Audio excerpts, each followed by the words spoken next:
You know, first of all, Lizzie's impact on my career is much more than I expected. You know, I grew up and would hear things like, behind every great man is a great woman, and I'd be like, pfft. And not in a negative, like, chauvinistic way, but like, I was like, I'm hustling my face off. Like, I'd be working every hour. And then you start growing and you mature and you become a man, not a kid. And the truth is, I'm actually flabbergasted by the level of Liz's impact on my career.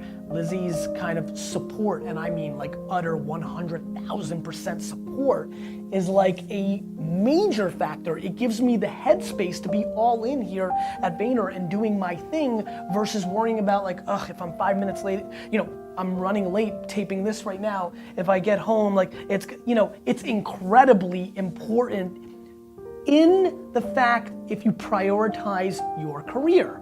Curveball. You know, so it's massively important to give you headspace to have, you know, as much freedom to execute on your vision professionally. But the truth is, when you fall in love with somebody, that person needs to take, you know, precedent over everything else. And so at some level, if you don't have that, well, you know, that just comes with the consequences of love.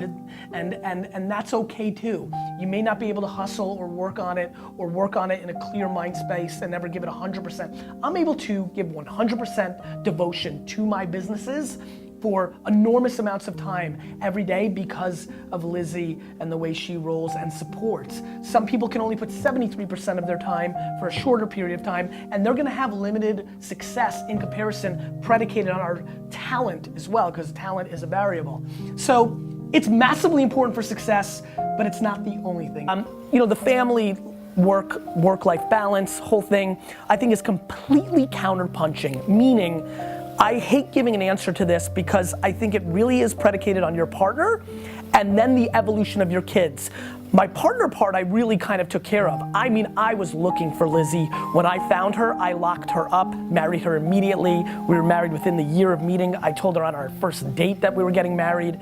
I knew that she was independent enough and I intuitively felt that she could handle the insanity that is me. It's crazy. I feel like we're still dating because, you know, I travel so much and like, I'm busy, but like, it's just over communication. When I see a little strain, I'll cancel a trip. I won't say yes. You know, I try to hack.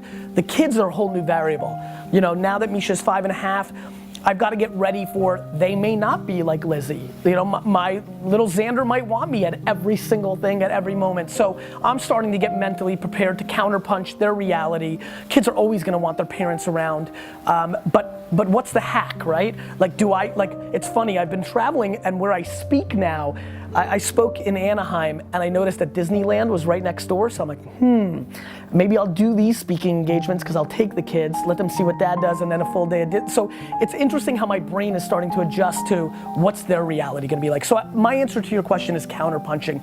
What I mean by that is gross over communicating. Having those conversations with your spouse or with your partner, having those conversations maybe even at an early age with your